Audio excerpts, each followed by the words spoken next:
আসসালামু আলাইকুম। সবাইকে স্বাগত জানাচ্ছি বিডি ভিউজের বিশেষ বুলেটিনে। আপনাদের সঙ্গে আছি আমি সুরভি দিবা। হরমুজ প্রণালী পুনরায় উন্মুক্ত করার লক্ষ্যে কূটনৈতিক তৎপরতা আরও জোরদার হয়েছে।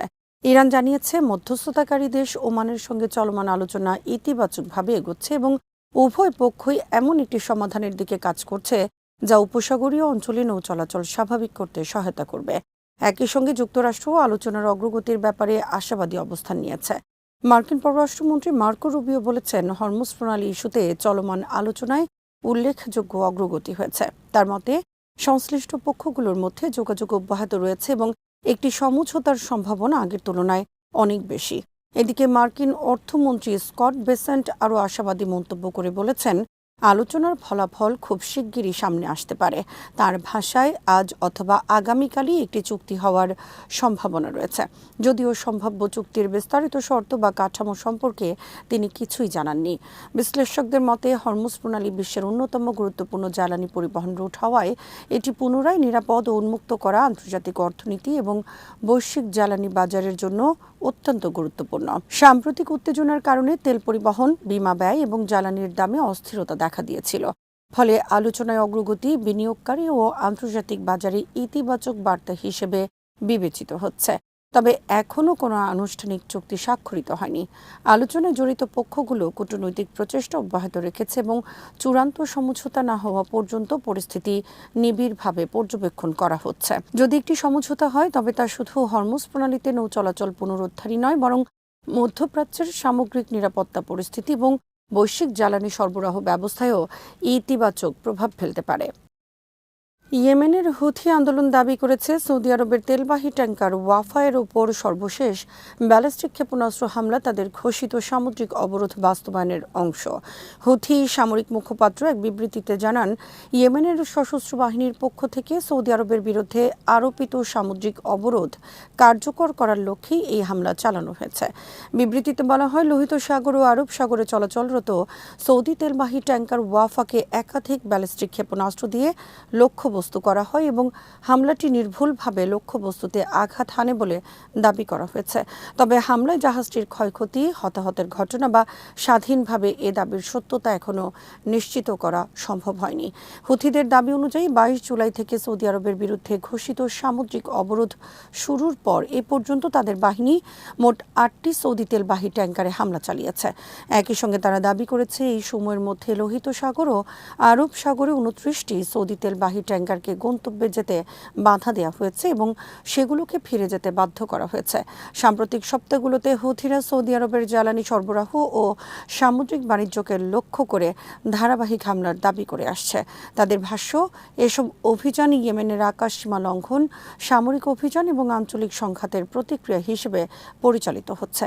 অন্যদিকে সৌদি কর্তৃপক্ষ বা আন্তর্জাতিক নৌ নিরাপত্তা সংস্থাগুলোর পক্ষ থেকে হুথিদের সর্বশেষ দাবির বিষয়ে তাৎক্ষণিক কোনো আনুষ্ঠানিক প্রতিক্রিয়া পাওয়া যায়নি।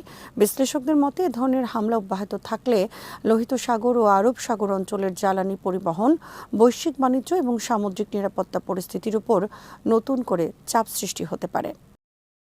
যুক্তরাষ্ট্র ইসরায়েলের সঙ্গে ইরানের যুদ্ধ 28 ফেব্রুয়ারি শুরুর পর থেকে পাকিস্তানের অবস্থান মোটামুটি অপরিবর্তিত রয়েছে।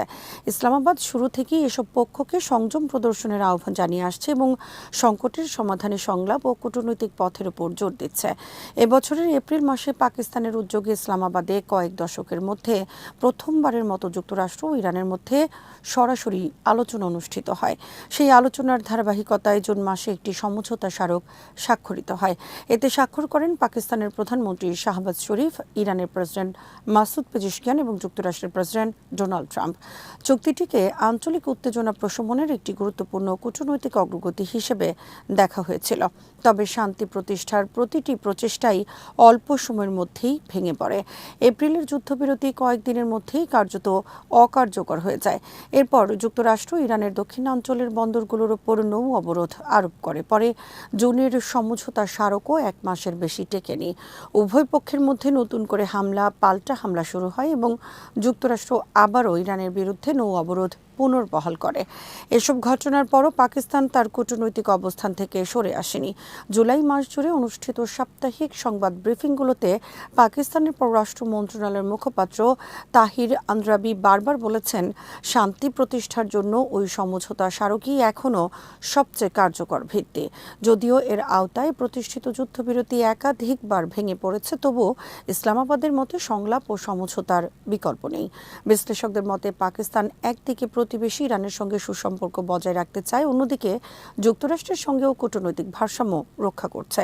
তাই চলমান সংঘাতের মধ্যেও দেশটির সামরিক অবস্থানের পরিবর্তে মধ্যস্থতা, সংযম এবং আলোচনার পথকেই অগ্রাধিকার দিয়ে যাচ্ছে। হরমুজ প্রণালীতে নিরাপদ জাহাজ চলাচলের করিডোর চালুর লক্ষ্যে ইরান ও ওমানের মধ্যে আলোচনা উল্লেখযোগ্য অগ্রগতি অর্জন করেছে। উভয় দেশ এমন একটি ট্রানজিট ব্যবস্থা গড়ে তুলতে কাজ করছে যা উপকূলীয় দুই রাষ্ট্রের সার্বভৌম অধিকার ও নিরাপত্তা উদ্বেগকে সমানভাবে গুরুত্ব দেবে। ইরানের পররাষ্ট্র মন্ত্রণালয়ের মুখপাত্র ইসমাইল বাঘাই রাষ্ট্রীয় টেলিভিশনকে জানান, কৌশলগত এই জলপথে জাহাজের প্রবেশ ও প্রস্থানের জন্য নিরাপদ রুট নির্ধারণই আলোচনার মূল বিষয়। তিনি বলেন, প্রযুক্তিগত ও রাজনৈতিক উভয় পর্যায়েই আলোচনা চলছে এবং তা ইতিবাচক পরিবেশে এগিয়ে যাচ্ছে। বাঘাইয়ের ভাষ্য অনুযায়ী ইরান ওমানের সহযোগিতায় ভবিষ্যতে হরমুজ প্রণালীতে জাহাজ চলাচল ব্যবস্থাপনার জন্য প্রয়োজনীয় কাঠামো ও প্রক্রিয়া নির্ধারণে কাজ করছে। আলোচনা শেষ হলে চূড়ান্ত সিদ্ধান্ত আনুষ্ঠানিকভাবে ঘোষণা করা হবে। বিশ্ব জ্বালানি সরবরাহের অন্যতম গুরুত্বপূর্ণ এই সমুদ্রপথ বর্তমানে ইরানের নিয়ন্ত্রণে বন্ধ রয়েছে। তেহরান স্পষ্ট করে জানিয়েছে, যুক্তরাষ্ট্রের সামরিক হস্তক্ষেপ অব্যাহত থাকলে হরমুজ প্রণালী পুনরায় বাণিজ্যিক জাহাজ চলাচলের জন্য খুলে দেওয়া হবে না। বিশ্লেষকদের মতে ইরান ওমানের চলমান আলোচনা সফল হলে ভবিষ্যতে সীমিত পরিসরে নিরাপদ নৌ চলাচল পুনরায় শুরু করার পথ তৈরি হতে পারে। তবে এর বাস্তবায়ন অনেকাংশে আঞ্চলিক নিরাপত্তা পরিস্থিতি এবং যুক্তরাষ্ট্র ইরান উত্তেজনার উপর নির্ভর করবে।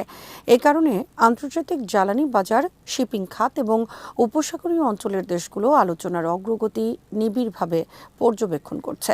বর্তমানে আলোচনার ফলাফল নিয়ে আশাবাদ থাকলেও চূড়ান্ত সমঝোতা না হওয়া পর্যন্ত হরমুজ প্রণালীর ভবিষ্যৎ পরিস্থিতি অনিশ্চিতই রয়ে গেছে। ইয়েমেনের সশস্ত্র বাহিনী দাবি করেছে তারা সৌদি আরবের তেলবাহী ট্যাঙ্কার ওয়াফাকে উত্তর লোহিত সাগরের ইয়ানবু উপকূলের কাছে একাধিক ব্যালিস্টিক ক্ষেপণাস্ত্র দিয়ে লক্ষ্যবস্তু করেছে। বুধবার দেয়া এক বিবৃতিতে ইয়েমেনি বাহিনীর মুখপাত্র ইয়াহিয়া সারি বলেন, হামলাটি নির্ভুলভাবে পরিচালিত হয়েছে এবং এটি সৌদি আরবের বিরুদ্ধে ঘোষিত নৌ অবরোধ বাস্তবায়নের অংশ। ইয়াহিয়া সারির দাবি, গত 22 জুলাই সৌদি আরবের বিরুদ্ধে নৌ অবরোধ শুরু হওয়ার পর থেকে এটি অষ্টম সৌদি তেলবাহী ট্যাঙ্কার যা ইয়েমেনি বাহিনীর হামলার শিকার হয়েছে। তিনি আরও বলেন, ইয়েমেনি বাহিনী এ পর্যন্ত 29টি সৌদি তেলবাহী জাহাজের চলাচল বাধাগ্রস্ত করেছে, ফলে সেগুলোকে লোহিত সাগর ও আরব সাগরের দিকে ফিরে যেতে বাধ্য হতে হয়েছে। ইয়েমেনি মুখপাত্রের ভাষ্য অনুযায়ী উত্তর লোহিত সাগরে তাদের সামরিক অভিযান অব্যাহত থাকবে এবং প্রয়োজনে আরও বিস্তৃত করা হবে। তিনি সতর্ক করে বলেন, সব নৌপথ বন্ধ না হওয়া পর্যন্ত এসব অভিযান চলতে থাকবে।